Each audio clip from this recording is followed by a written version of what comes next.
আজ পটল দিয়ে একটা নিরামিষ রেসিপি শেয়ার করব।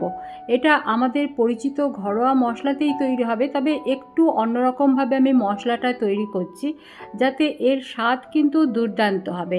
অদ্ভুত সুন্দর এই রান্নাটা যদি আমি যেভাবে দেখালাম ঠিক সেইভাবেই আপনারাও রান্না করেন, আমার মনে হয় সবার ভালো লাগবে। আসুন তাহলে আজকে এই পটলের নিরামিষ রেসিপিটা দেখে নিই।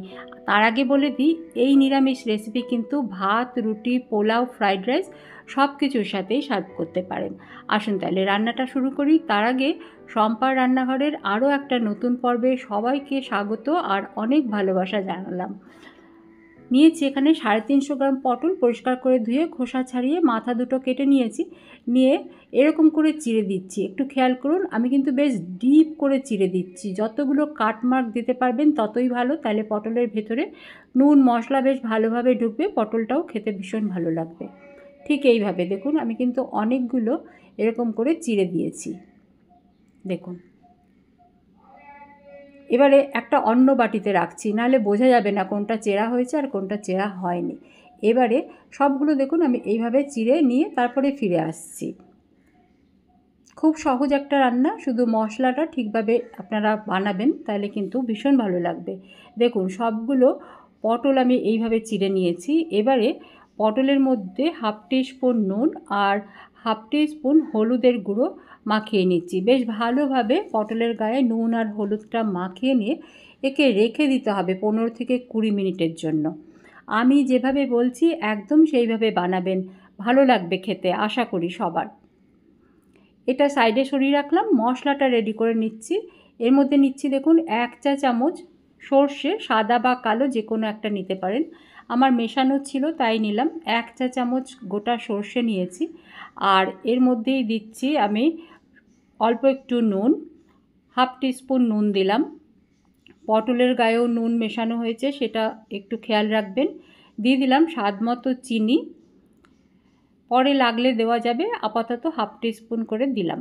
এর মধ্যে দিয়ে দিলাম 1 টেবিল চামচ জিরের গুঁড়ো। আপনি এটা বেটেও দিতে পারেন, জিরেটা বেটেও নিতে পারেন। দিয়ে দিলাম স্বাদ মতো লঙ্কার গুঁড়ো।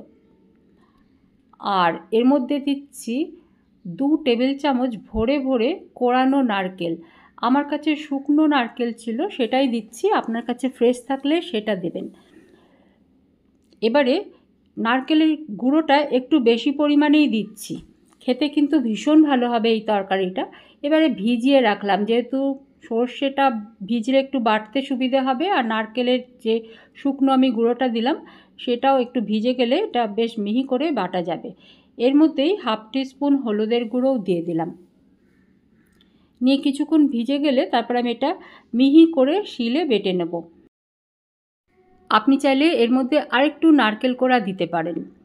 এভাবে ভালোভাবে মিশিয়ে রেখে দিলাম, জলের মধ্যে গুলে রেখে দিলাম। তারপরে শিলনোড়ায় আমি বেটে নিচ্ছি। এটা দেখুন মিহি করে এটা বেটে নিয়েছি। ঠিক এই রকম হয়েছে বাটা। আপনি চাইলে গুঁড়ো মশলাও ব্যবহার করতে পারেন। এবারে দেখে নিচ্ছি পটল কিন্তু বেশ একটু নরম হয়ে এসেছে। দেখুন একটু পটল থেকে জল ছাড়তে শুরু করেছে। এবারে আমি রান্নাটা শুরু করব।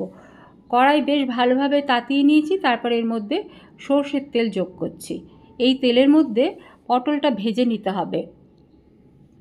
সর্ষের তেলেই রান্নাটা করছি, আপনি নিজের পছন্দের কুকিং অয়েল দিয়ে রান্নাটা করতে পারেন। আর তেলের পরিমাণ সবাই নিজের পছন্দের মতন ব্যবহার করবেন। সব পটলগুলো একসাথেই দিয়ে দিলাম।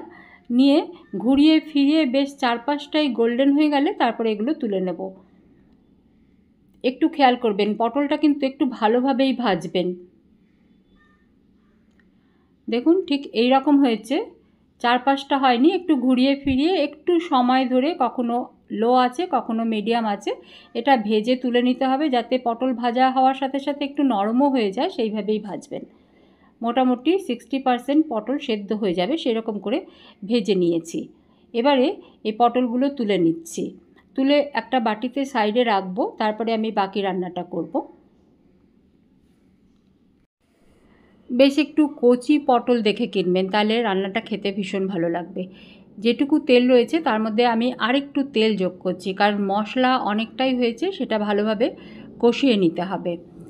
তেল গরম হলে এর মধ্যে দিয়ে দিচ্ছি হাফ টিস্পুন গোটা জিরে, আর এর মধ্যেই দেবো একটা শুকনো লঙ্কা, দিচ্ছি দুটো কাঁচা লঙ্কা, চিড়ে দিয়েছি কাঁচা লঙ্কাটা। আর এর মধ্যেই খুব সামান্য একটু কালো জিরেও দিলাম।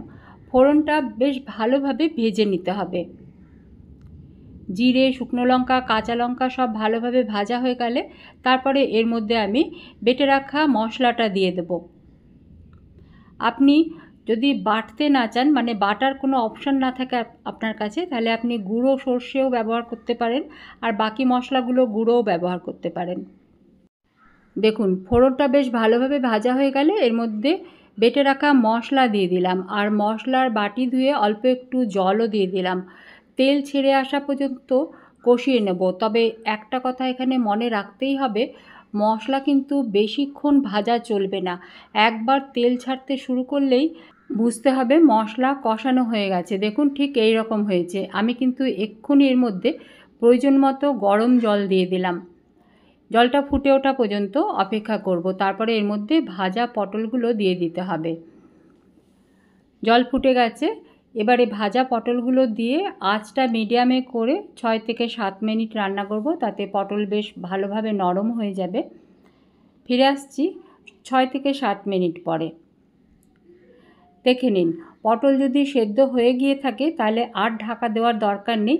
এবারে ঢাকাটা খোলা রেখেই আঁচটা একটু বাড়িয়ে ঝোলটা একটু ঘন করে নিতে হবে। এই সময়ে নুন মিষ্টি সব চেক করে নেবেন, যদি প্রয়োজন পড়ে একটু মিশিয়ে দেবেন। আমার একটু মিষ্টিটা কম মনে হলো, তাই আরেকটু চিনি দিয়ে দিলাম। যারা আমার চ্যানেল আজ নতুন দেখছেন তাদের জানিয়ে রাখি, আমি বেশিরভাগ সময়ই এরকমই ঘরোয়া সহজ রান্নাগুলো আপলোড করি। এই ধরনের রান্না দেখতে আগ্রহী হলে চ্যানেল সাবস্ক্রাইব করে সঙ্গে থাকুন। ঠিক এই রকম যখন ঘন হয়েছে তখন আমি আঁচ বন্ধ করে দিলাম। এর মধ্যে কিন্তু আর ঘি, গরম মশলা কিচ্ছু দেওয়ার প্রয়োজন নেই। আমি আঁচ বন্ধ করে দিলাম। একটু পরে আমি সার্ভ করে দেখাচ্ছি। রান্নাটা শেষ হলো। এখন দেখতে ঠিক এরকম লাগছে। একটু পরেই মানে টেম্পারেচারটা একটু কমলেই কিন্তু ঠিক যেমন থাম্বনেলে দেখতে পাচ্ছেন রান্নার রঙটা সেই রকমই হয়ে যাবে। আজকের রান্না আপনাদের কেমন লাগলো সেটা আমাকে কমেন্ট সেকশানে লিখে জানাবেন। রেসিপি ভালো লাগলে লাইক শেয়ার করবেন, আর রেসিপি ভালো না লাগলে ডিসলাইক করবেন, তবে কারণটা কমেন্ট সেকশানে একবার জানিয়ে যাবেন, তাহলে আমরাও অনেক কিছু জানতে পারবো। আজকে তাহলে আসি। সবাইকে ভালো থাকার অনেক শুভেচ্ছা। সঙ্গে থাকার জন্য অনেক অনেক ধন্যবাদ জানিয়ে আজকের ভিডিও শেষ করলাম।